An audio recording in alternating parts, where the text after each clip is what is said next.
Thanks. First of all, I think it's Minister Noonan. Can I wish you well in your new portfolio, and I look forward to working with you, Minister. Now, this is the second time that I've had the opportunity to raise this issue here in the House, and when I spoke earlier, it was to the Taoiseach last week, and he replied that normally in situations like this, where there is a disaster, that the government would step in to offer support. I beg your pardon to interrupt you. I'm just not sure what minister is taking this. Minister Noonan. Yeah, I beg your pardon. Go ahead. Sorry for the interruption. Thank you. I spoke about the mudslide, the bog slide from Shas Mountain in Drumkeeran, and he said that when there's a disaster, the government would normally step in to offer some support. Well, this is surely that. It's a disaster that has now become an emergency, and many people who live in that area are asking, you know, where is that support? We haven't heard anything, we haven't seen anything. Now, I have visited the site twice. The second time was last Friday evening with my colleague, Deputy Fitzmaurice, and we went to that point on the mountain where the forestry was literally emerging, islands of trees emerging from the forestry, sliding down the side of the mountain. It was just incredible to see it, and it's difficult to estimate, but we're looking at maybe 300,000, 400,000 cubic metres of peat and of bog. The bog slide continues down the mountain for several miles, and it stops within 200 metres of two family homes and on the edge of not 50 metres from the Diffahar River, which then continues and flows into Lough Allen. Several homes are in danger, and one house already has about 9 inches of bog at the back door.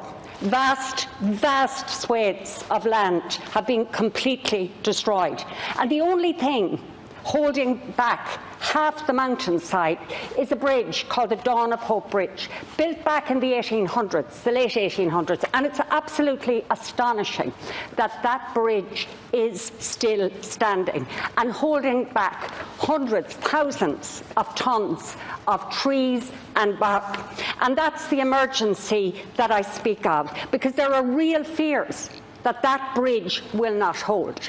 And urgent action needs to be taken in some way to reinforce the bridge, to try to stabilise the bog slide.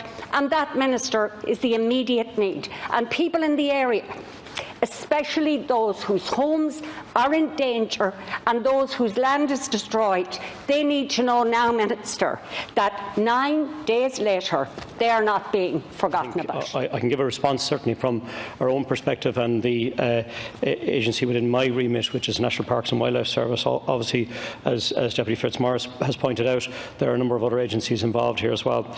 The legislation underpinning the protection and conservation of nature in Ireland is the Wildlife Acts of 1976 to 2018 and the European Community's Birds and Natural Habitats Regulations 2011. Natural heritage areas have been designated under the Wildlife Amendment Act of 2000. The EU Birds Directive and Habitats Directive provide for the protection of certain habitats and species across the European Union, giving a framework for specific measures to be taken to target areas of concern in each member state. In essence, the 2011 regulations transpose these directives into national law and provide for the nomination and designation of special protection areas, SPAs, aimed at the protection of threatened species of birds, and special areas of conservation aimed at protecting other animal species and habitats. Ireland is an EU stronghold for blanket bogs, and they provide essential ecosystem services such as carbon sequestration and water regulation, and also harbour many important plant and animal species. Under the Habitats Directive, Ireland has identified 50 areas of special areas of conservation for the protection of blanket bog, and there are 73 blanket bogs natural heritage areas. These SACs include lowland and mountain blanket bogs, predominantly along the Western Atlantic seaboard, but also widely distributed on upland areas. Many of the SAC sites identified for the protection of blanket bogs are extensive and include complexes of other habitats such as dry heath, transition mires, acid grasslands, rivers and streams.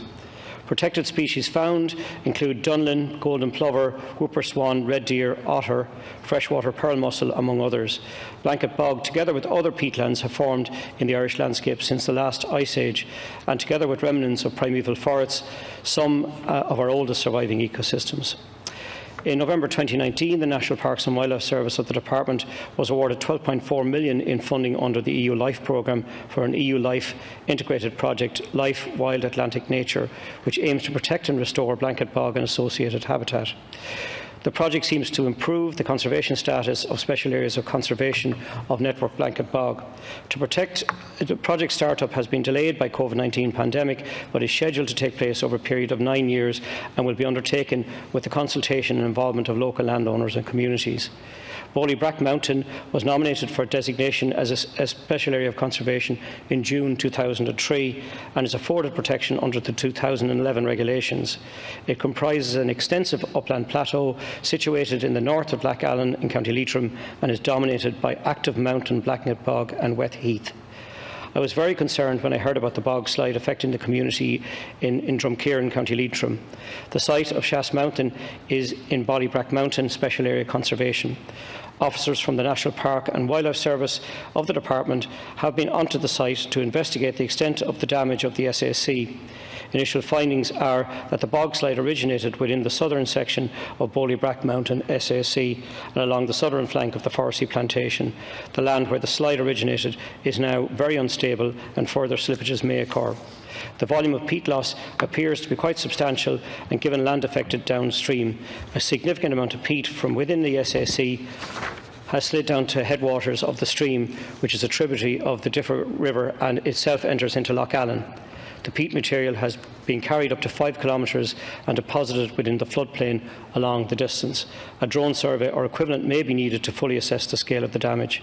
I understand that Leitrim County Council at present, the lead agency dealing with the incident, the Office of Public Works, is in contact with engineers in the Council and providing advice as required. In addition, both the Forestry Inspectorate of the Department of Agriculture, Food and Marine and Cuilta have been on site since the event and have examined the site in detail. Do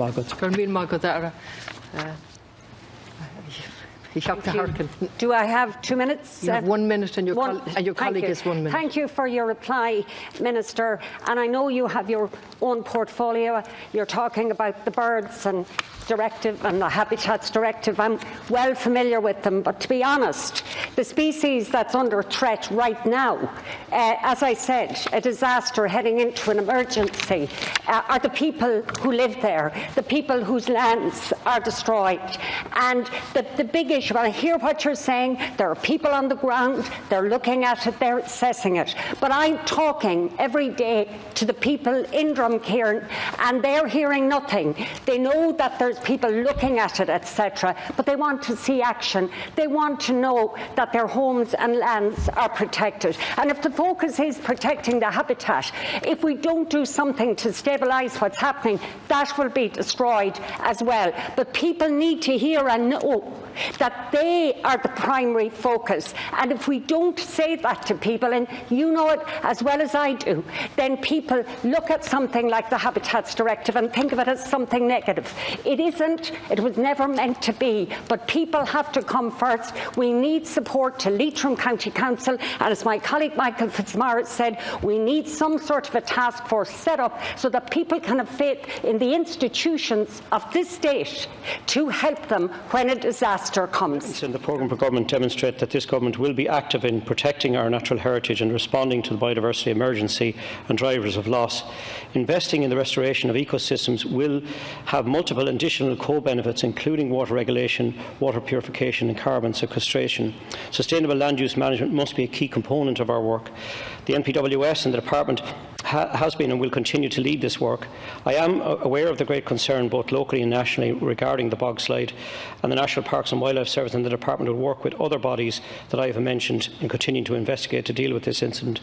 I just want to add that this is the remit of my own department, but I'm certainly happy to work with both Deputies Harkin and Fitzmaurice if we have to establish a working group. I'm more than happy to visit the site, but within my own context, and to keep this at government level to try and seek a resolution and bring together a working group if that's what's required. I'll certainly be more than happy to do that.